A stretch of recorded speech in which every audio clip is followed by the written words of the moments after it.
बिस्मिल्लाहिर्रहमानिर्रहीम। अस्सलाम वालेकुम viewers, welcome back to my YouTube channel study grow with SB.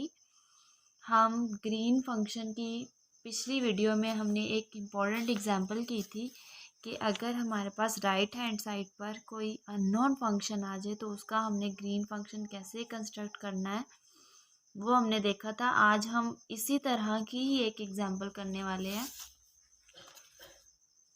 Right hand side पे unknown function ही है और सेकंड ऑर्डर डिफरेंशियल इक्वेशन ही है, लेकिन यहाँ पर एक टर्म की एडिशन हो गई है के स्क्वायर वाई। ठीक है, तो इस तरह की जो इक्वेशन है इसको हम कैसे सॉल्व करेंगे। उसमें तो ये था कि सिर्फ सेकंड ऑर्डर डिफरेंशियल इक्वेशन थी और राइट साइड पे एफ ऑफ एक्स था। हमने उसको डबल टाइम इंटीग्रेट किया, वाई निकाला, वाई से फिर हमने बाउंड्री कंडीशंस लगाने के बाद कांस्टेंट ए निकाल लिया। उसको जब हमने वहाँ पुट किया तो वैसे मतलब जो स्टेप्स हमने पिछली वीडियो में किए थे वहाँ से ग्रीन फंक्शन आ जाता था हमारे पास, और उसके बाद फिर अब प्रॉपर्टीज़ हमने सेटिस्फाई कर ली। लेकिन इस क्वेश्चन का, इस प्रॉब्लम का जो ग्रीन फंक्शन है ना उसको कंस्ट्रक्ट करने का तरीका थोड़ा सा अलग है, वो देखते हैं। सबसे पहले तो ये सेकंड ऑर्डर की डिफरेंशियल इक्वेशन है, इसको हम इस तरह लिख सकते हैं y double dash plus k square y is equal to f of x. इस ये आप देखें तो हम ऑडीज़ में इसकी बहुत बार प्रैक्टिस कर चुके हैं। हमने कम्प्लीमेंट्री सोल्यूशन कैसे लेना, पार्टिकुलर इंटीग्रल कैसे लेना है। ये नॉन होमोजीनियस इक्वेशन है, डिफरेंशियल इक्वेशन है, तो इसका पहले कम्प्लीमेंट्री सोल्यूशन निकालेंगे, फिर पार्टिकुलर इंटीग्रल निकालेंगे, फिर इन दोनों को ऐड करके हमारे पास फाइनल जनरल सोल्यूशन आता है। ऐसे ही होता है ना। इस प्रॉब्लम का कम्प्लीमेंट्री सोल्यूशन पहले निकालेंगे, उसके लिए मैंने इसका होमोजीनियस पार्ट ले लिया है y double dash plus k square y is equal to zero. यहाँ से मैंने D square plus k square into y is equal to zero इसको लिख दिया है। ये हम सीख चुके हैं ना कैसे कम्प्लीमेंट्री सोल्यूशन लेते हैं। यहाँ से डी की वैल्यू आ जाएगी प्लस माइनस एओटा के। यहाँ से मेरे पास जो रूट्स हैं वो क्या आ गया, कॉम्प्लेक्स रूट के लिए हमें पता है सोल्यूशन कैसे लिखते हैं, c1 cos के एक्स प्लस c2 sin के एक्स। ये मेरे पास कॉम्प्लीमेंट्री सोल्यूशन आ गया। पर्टिकुलर इंटीग्रल के लिए क्या करेंगे, मैं यूज़ कर रही हूँ वेरिएशन ऑफ पेरीमीटर वाला मेथड, जो हमने रोशन मेथड किया था मेथड की बुक में। मेरे ख्याल से एक्सरसाइज 10.6 थी वेरिएशन ऑफ पेरीमीटर वाली। अगर आप वो रिवाइज करना चाहें तो आप मेथड की बुक से रिवाइज भी कर सकते हैं। हम रोशन मेथड का यूज़ करेंगे। उसमें क्या करते थे, हम वाई पी इस तरह का सपोज करते थे कि वाई सी में सिर्फ और सिर्फ कॉन्स्टेंट्स की जगह पे हम यू रिप्लेस कर देते थे, यानी c1 की जगह u1, c2 की जगह u2, बाकी टर्म्स वैसे की वैसे रहती थी। फिर हमने इन दो टर्म्स की, ये जो हमने u1 और u2 सिलेक्ट किए हैं ना अपनी तरफ से सपोज किए हैं, इनकी हम वैल्यूज़ निकालते थे। u1 और u2 के फॉर्मूलाज मैंने यहाँ लिख दी हैं। u1 में बाहर माइनस का साइन यूज़ होता है, लिमिट x नॉट से x1, और अंदर जो है इस वाले टर्म के साथ y2 का यूज़ होता है। लेकिन u2 में बाहर माइनस की बजाय प्लस यूज़ होता है, और अंदर जो है हमारे पास इस टर्म के साथ y1 का यूज़ होता है। ये जब आप देखेंगे आपको समझ आ जाएगी। w हम कैसे कैलकुलेट करते थे, उसका फॉर्मूला होता है y1 y2 y1 dash y2 dash, उसका हमने डिटर्मिनेंट लेना होता है, हमारे पास w आता है। वही मैंने यहाँ y1 y2 लिखे, उनके डेरिवेटिव्स लेके लिखे, और उसको फिर मैंने आगे कैलकुलेट किया तो मेरे पास आ गया k इंटू कोस स्क्वायर के एक्स प्लस के साइन स्क्वायर के एक्स। और यहाँ से हमें पता है कोस स्क्वायर के एक्स साइन स्क्वायर के एक्स 1 होता है, तो यहाँ से मेरे पास जो w की वैल्यू है वो k आ गई। चले नेक्स्ट पेज पर करते हैं इससे आगे क्या करना है। जो हमने u1 एंड u2 का फॉर्मूला लिखा हुआ था उसके अंदर हमने w की वैल्यू पुट की है k, और साथ y1 एंड y2 की भी हमने वैल्यूज़ पुट कर दी हैं पीछे से। अब ये हमारे पास यहाँ तक कोई आपको प्रॉब्लम आई होप के नहीं होगी। उसके बाद हम क्या करेंगे, यहाँ से हमारे पास वाई पी हमने क्या सपोज किया हुआ था, u1 कोस k x plus u2 sign k x. अब u1 और u2 की जो वैल्यूज़ आई थी वो हमने यहाँ और यहाँ लगानी है। कोस के एक्स माइनस 1/k, यानी minus cos k x over के बाहर आ गया, और 0 से x f of x dash sine k x dash d x dash वैसे ही अंदर आ गया, प्लस अब यहाँ u sine k x over k, ये जो डिवाइड वाला के था ये बाहर निकाल लिया प्लस साइन के साथ, और u2 की जो बाकी वैल्यूज़ थी वो यहाँ ही रहेगी। 0 से x integral f of x dash cos k x dash d x dash. यहाँ तक आई होप कि आपको कोई कन्फ्यूजन नहीं होगी। इससे आगे ये वाला जो स्टेप कैसे आया ये मैं आपको लिख के समझाती हूँ। उन दोनों टर्म्स के अंदर से मैंने k कॉमन ले लिया है। अब यहाँ से देखें 1/k 0 से x। अब दोनों टर्म्स के अंदर इंटीग्रल सेम है, 0 से x वो भी कॉमन ले लेते हैं, और एफ ऑफ एक्स डैश भी सेम है, उसको भी यहाँ साइड पर ले लेते हैं F of x dash.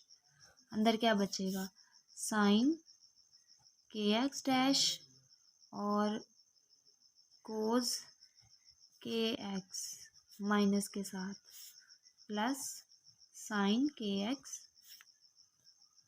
Cos k x dash, और बाहर क्या बचेगा डी एक्स डैश। और ये फॉर्मूला नहीं बन गया, हमें पता है sign alpha cos beta minus sine beta cos alpha is equal होता है साइन अल्फ़ा माइनस बीटा के। ये हम फॉर्मूलाज फर्स्ट ईयर में पढ़ के आ चुके हैं, उसी का यहाँ पे यूज़ किया है। इसको साइन अल्फ़ा कह लो और इसको कोस बीटा कह लो। Sine alpha cos beta minus sine beta cos alpha इसके बराबर है साइन अल्फ़ा माइनस बीटा, यानी कि ये वाली जो टर्म है ये किसके इक्वल आ जाएगी, sine x minus x dash के, और साथ के भी यही वहाँ पे लिखा हुआ था। इस टर्म तक समझ आ गई। हमारा वाई पी था, वाई सी भी हम निकाल चुके थे, तो जनरल सोल्यूशन लेने के लिए y is equal to y c plus y p करेंगे। तो मतलब जैसे हम डिफरेंशियल इक्वेशन सॉल्व करते थे ना ओडीज में हमने सीखा हुआ है, वैसे ही हमने इस क्वेश्चन में, इस तरह के क्वेश्चंस में उनका जो y है वो इसी तरह से फाइंड करना है। पहले वाई सी फाइंड करेंगे, फिर वाई पी फाइंड करेंगे, फिर इन दोनों को ऐड करके हम y फाइंड करेंगे। वाई सी की जगह उसकी वैल्यू लगाओ, वाई पी की जगह उसकी वैल्यू लगाओ जो अभी कंस्ट्रक्ट किया है, इसको एक ये नंबर 1 का नाम दे दो। हमने पिछले क्वेश्चन में भी देखा, जब हमने वाई फाइंड कर लिया तो उसके बाद क्या किया था, याद करें। आप सही सोच रहे हैं, हमने बाउंड्री कंडीशंस लगाई थी। पिछले वाले क्वेश्चन में हमने 2 बाउंड्री कंडीशंस की बजाय एक ही लगा ली थी, क्योंकि हमारे पास जो कांस्टेंट ऑफ इंटीग्रेशन था वो एक ही था, ए। उस ए की वैल्यू फाइंड करने के लिए मैंने सेकंड वाली बाउंड्री कंडीशन लगा के वैल्यू फाइंड करके वाई में पुट कर दी, तो मेरे पास वाई आ गया। क्योंकि हमें, आपको पता है ना, बाउंड्री कंडीशंस का बेसिकली पर्पस ये होता है कि आपने उनको यूज़ करके इन कॉन्स्टेंट्स की वैल्यूज एवेलुएट करनी होती है। यहाँ पे मेरे पास कॉन्स्टेंट्स 2 हैं, तो मैं दोनों ही बाउंड्री कंडीशंस से C1 C2 दोनों की वैल्यूज़ निकालूंगी। पहले जब मैं x की जगह 0 पुट करूँगी, यानी y of 0 is equal to 0 लगाऊंगी, तो मेरे पास कुछ इस तरह से आएगा। जहाँ जहाँ x है वहाँ वहाँ 0 पुट करना है आपने। कोस 0 हमें पता 1 होता है, तो ये C1 आ गया। साइन 0 हमें पता 0 होता है, तो इसका मतलब ये टर्म हमारे पास 0 बन जाएगी। प्लस 1/k 0 से x integral f of x dash sine x की जगह क्या लगाना था, 0 minus x dash d x dash, और यहाँ पे भी x था, यहाँ पे भी 0 आ गया। मतलब ये वाला जो इंटीग्रल है ना, ये भी हमारे पास एलिमिनेट हो गया। तो बस C1 की वैल्यू क्या आ गई, 0। ये भी हमारे पास 0 बन गया, ये भी 0 बन गया। सिर्फ यहाँ से C1 आया था, जिसको कि किसके बराबर रखना था, 0 के, तो C1 की वैल्यू आ गई 0। जब हम सेकंड वाली बाउंड्री कंडीशंस यूज़ करेंगे, y of l is equal to 0, जहाँ जहाँ x है, जहाँ जहाँ यहाँ पे x है वहाँ वहाँ पे आपने l यू पुट करना है, तो हमारे पास कुछ इस तरह से आ जाएगा। चले नेक्स्ट पेज पर देखते हैं आगे क्या करना है। अब ये देखिए यहाँ पर अभी अभी हमने देखा है कि C1 क्या है, 0। उसको यहाँ जब पुट करेंगे ये वाली टर्म 0 बन जाएगी, बाकी हमारे पास सिर्फ ये वाली टर्म आ जाएगी। ये जो टर्म है ये यहाँ पे प्लस हो रही है, वहाँ जाके 0 के साथ माइनस, और साइन के l जो मल्टीप्लाई हो रहा है उधर जाके डिवाइड। मतलब हमें आफ्टर सिंप्लीफिकेशन हमारे पास C2 का आंसर ये आएगा। C1 भी हम निकाल चुके हैं, C2 भी निकाल चुके हैं, उसे y ऑफ x की जगह पुट करते हैं। ये जो हमने y ऑफ x निकाला था ना, इसमें C1 तो 0 बन गया ना, और C2 की जो अभी अभी हमने वैल्यू निकाली है वो यहाँ पुट करेंगे। साइन के x साथ वैसे का वैसे, और ये वाली टर्म भी एज इट इज़ वो जब हम पुट करेंगे तो हमारे पास y ऑफ x कुछ इस तरह से आ जाएगा। उससे नेक्स्ट हम इसको सॉल्व करेंगे। नेक्स्ट जैसे हमने पिछले क्वेश्चन में किया था कि जो हमारे पास पूरा इंटरवल था उसको हमने पीस वाइज यानी सब इंटरवल्स में ब्रेक किया था। यहाँ पे हमारे पास ये जो 0 से L वाली टर्म है इसको पीस वाइज ब्रेक कर लेंगे ताकि हम इस चीज़ के साथ कॉमन लेके और हम कुछ ना कुछ आगे सोल्यूशन ले सके। इसको जब मैंने पीस वाइज ब्रेक किया 0 से x तक बन गई एक दफ़ा। तो ये है ना हमारे पास interval x dash is from 0 से L। एक दफ़ा मैंने 0 से x तक ले लिया और एक दफ़ा x से L तक ले लिया। इसको दो सब इंटरवल्स के अंदर मैंने डिवाइड कर दिया।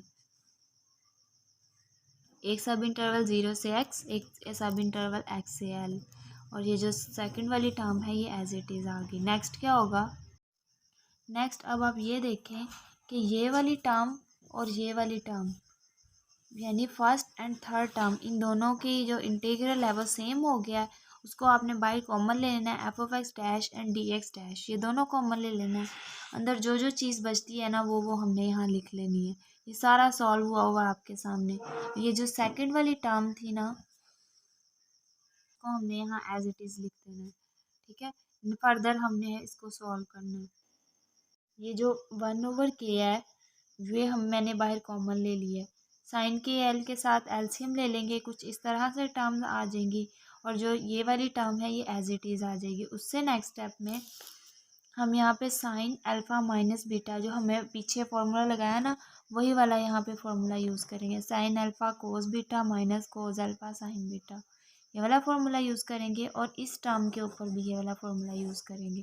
Sign alpha cos beta minus cos alpha sine beta, इस वाली टर्म के अंदर माइनस साइन के एक्स बाहर ही रह जाएगा। इस मतलब कि हमने सिर्फ इस टर्म और इस टर्म पर वो वाला फॉर्मूला यूज़ करना है। ये और ये साथ कॉमन ही रहेंगे और ये जो ये वाली टर्म थी सेकंड वाली वो वैसे की वैसे ही आ जानी है साथ। चलो नेक्स्ट पेज पर देखते हैं इससे आगे क्या करना है। अब यहाँ से देखिए जो हमने कॉमन लिए हुए थे ना बाहर टर्म्स, अंदर फॉर्मूला खोलने के बाद बाहर हमारे पास पहली वाली टर्म साइन के एक्स आ रही थी माइनस के साथ और सेकंड वाली टर्म साइन के एल आ रही थी। उनको भी हमने अंदर मल्टीप्लाई करवाया तो ये दो टर्म्स कैंसिल आउट हो गई और ये वाली टर्म्स हमारे पास बच गई। अब आप यहाँ पे देखें हमारे पास एक ये टर्म बची और एक ये टर्म बची। इसके अंदर साइन के एक्स डैश इसके अंदर भी था, इसके अंदर भी। इन दोनों में से मैंने साइन के एक्स डैश बाहर कॉमन ले लिया और यहाँ से साइन के एल जो था वो यहाँ ला के डिवाइड करवा दिया। 1/k इंटू 0 से x integral f of x dash, ये वैसे का वैसे। अब ये जो दो टर्म्स ये वाली और दो टर्म्स ये वाली, आप इस पर गौर से देखें, इस पर फॉर्मूला नहीं बन रहा sign alpha cos beta minus cos alpha sine beta वाला, वही वाला फॉर्मूला मैंने यहाँ क्लोज कर दिया। और जैसे हम पहले करते आ रहे हैं ये वाला जो इंटीग्रल है इसको साथ वैसे ही लिख दिए। उसके बाद 0 से x f of x dash, अब ये जो k था इसको भी मैंने अंदर मल्टीप्लाई करवा दिया और सेकंड वाला जो इंटीग्रल है उसके अंदर भी जो मेरे पास टर्म्स थी ना उसको भी मैंने अंदर मल्टीप्लाई करवा दिया। तो हमारा बस ग्रीन फंक्शन कैलकुलेट होने ही वाला है क्योंकि हम सब इंटरवल्स में ब्रेक भी कर चुके हैं और उनके आंसर्स भी आ चुके हैं। लेकिन यहाँ पे था माइनस साइन, इसको मैंने प्लस बनाने के लिए क्या किया, ये था ना मेरे पास साइन के एल माइनस एक्स डैश, इसको मैंने माइनस से मल्टीप्लाई करवा दिया यानी ये हो गया एक्स डैश माइनस एल और यहाँ पे प्लस आ गया।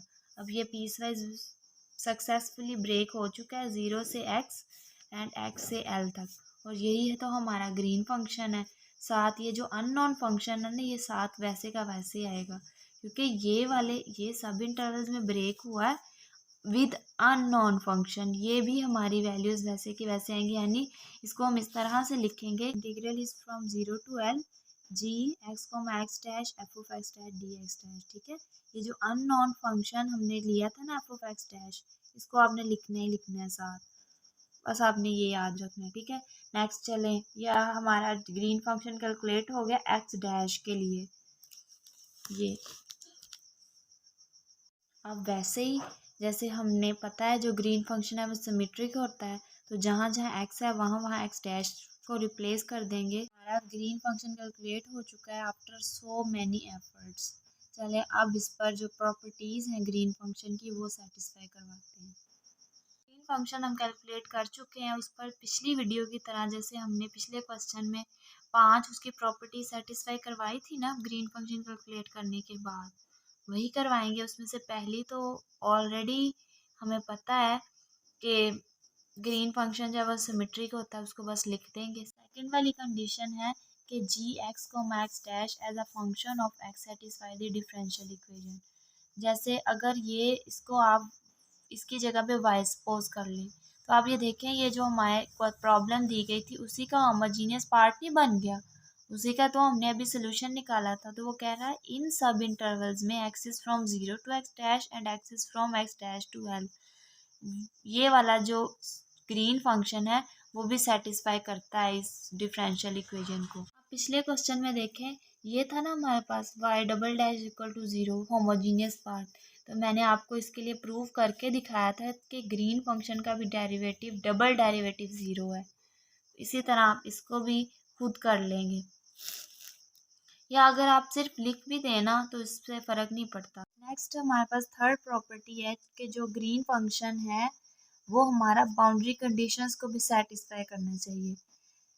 ये भी आप कर लेंगे या फिर आप बस यहाँ लिख देंगे ग्रीन फंक्शन भी ऐसे ही सेटिस्फाई करेगा बाउंड्री कंडीशंस को जैसे कि हमारा वाई किया था, जैसे हमने पिछले क्वेश्चन में लिखा था, या जो मैंने लिखा है वो भी आप लिख दें तो फिर भी ठीक। नेक्स्ट फोर्थ प्रॉपर्टी हमारे पास क्या होती थी कि जो हमारा ग्रीन फंक्शन है वो कंटिन्यूस होना चाहिए, लेकिन वो ना मैं जब क्वेश्चन सॉल्व कर रही थी तो मैं वो उससे पहले मैंने डिसकंटिन्यूटी प्रूव करवा दी। इससे कोई फ़र्क नहीं पड़ता कि आप कौन सी प्रॉपर्टी नंबर 1 पे प्रूव करवा रहे हैं कौन सी नंबर 2 पे, तरतीब ज़रूरी नहीं है, ज़रूरी है कि आपने सारी प्रॉपर्टी सेटिस्फाई करवानी है। तो पहले मैंने जो ग्रीन फंक्शन का डेरिवेटिव है ना उसकी डिसकंटिन्यूटी प्रूव करवा दी। उसके लिए ग्रीन फंक्शन का डेरिवेटिव जो ग्रीन फंक्शन अभी अभी हमने निकाला था ना उसका आप डेरिवेटिव लेंगे तो यही आएगा। आई होप कि आप डेरिवेटिव ले लेंगे। फिर हम क्या करते थे, left hand limit minus right hand limit is equal to -1 over p t. P t यहाँ पे हमारे पास 1 ही है क्योंकि हमारे पास जो वाई डबल डैश था उसके साथ कुछ भी नहीं था, उसका कोफिशिएंट 1 था, तो इसलिए मैंने पी टी यहाँ पे 1 लिया। चले नेक्स्ट पेज पर देखते हैं। यहाँ से हमारे पास ये आ जाएगा। अब दोनों के डिनोमिनेटर सेम है, एक ये टर्म है माइनस सेकंड ये टर्म है, डिनोमिनेटर सेम है तो इसका जब जब हम एलसीएम ले लें तो डिनोमिनेटर में सिर्फ साइन के एल आ जाएगा, और ये जो कोस के एक्स है इन दोनों टर्म्स के साथ मल्टीप्लाई करवा दो, माइनस इन दोनों टर्म्स के साथ साइन के एक्स मल्टीप्लाई करवा दो, तो इस तरह से कुछ हमारे पास आ जाएगा। ये डिवाइड के अंदर सारा एलसीएम लेके साइन के एल नीचे आ गया। अब यहाँ से ये दो टर्म्स कैंसिल। अब यहाँ से हमारे पास अगर माइनस कॉमन ले लें और साइन के एल भी इन दोनों टर्म्स में से कॉमन ले लें तो आ जाएगा साइन के एल इंटू कोस केयर के x dash plus sine square के एक्स डैश, जो कि 1 बन गया। साइन के एल से कैंसिल, -1 इज इक्वल टू -1, यानी डिसकंटिन्यूटी हमारी प्रूव हो गई है। लास्ट वाला पॉइंट हमारा रह गया था कि जो कंटिन्यूस भी होता है in interval 0 to l in particular at x is equal to x dash, ये मैंने ऐसे ही लिख दिया है लेकिन वैसे आप प्रूव भी करवा सकते हैं कि limit x approaches to x dash g x comma x dash is equal to limit x approaches to x dash g x comma x dash. हमने ग्रीन फंक्शन कैलकुलेट किया था ना, रुके मैं दिखाती हूँ। ये हमने जो पीछे हम ग्रीन फंक्शन निकाल के भी आए हैं वो आपने देखा है ना कि x is from 0 to x dash के लिए हमारे पास ग्रीन फंक्शन ये है, and x is from x dash to l के लिए हमारे पास ग्रीन फंक्शन ये है। आपने सिर्फ ये करना है, इसको लेफ्ट हैंड लिमिट मान ले, इसको लेफ्ट राइट हैंड लिमिट मान ले, मतलब जो इंटरवल है ना 0 से एक्स डैश उस पर आपने ये वाली लिमिट लगानी है, और x is from x dash to l के लिए आपने ये लिमिट लगानी है। इन दोनों को बराबर आपने प्रूव करना है। तो आप इसको जब खुद भी सॉल्व करेंगे तो आप देखेंगे कि ये दोनों बराबर है, जैसे हमने पिछले क्वेश्चन में किया था। यहाँ पर इनकी वैल्यूज़ आप लिखेंगे और आप देखेंगे कि ये दोनों इक्वल हैं। ये मैं आप लोगों के लिए छोड़ रही हूँ कि ये आपने खुद आगे प्रूव करना है, और आप मुझे बताइएगा कि कमेंट सेक्शन में कि आपसे हुआ है कि नहीं हुआ। चलिए जी, मिलते हैं आपसे नेक्स्ट वीडियो में।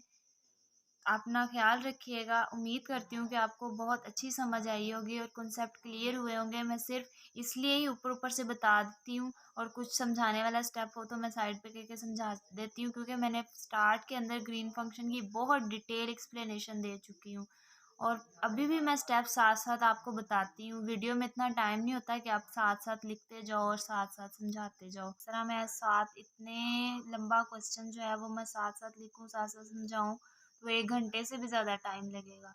मैं इसलिए स पहले लिख लेती हूँ, बाद में जो इम्पोर्टेंट पॉइंट्स होते हैं, आपको वो बाद साथ-साथ एक्सप्लेन करती जाती हूँ। चलें जी, मिलते हैं आपसे नेक्स्ट वीडियो में। मुझे दुआओं में याद रखिएगा, सब्सक्राइब करना ना भूलिएगा, मेरी मेहनत बेकार ना जाने दीजिएगा।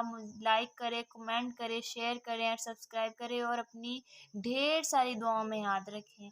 मिलते हैं नेक्स्ट वीडियो में। अल्लाह हाफ़िज़।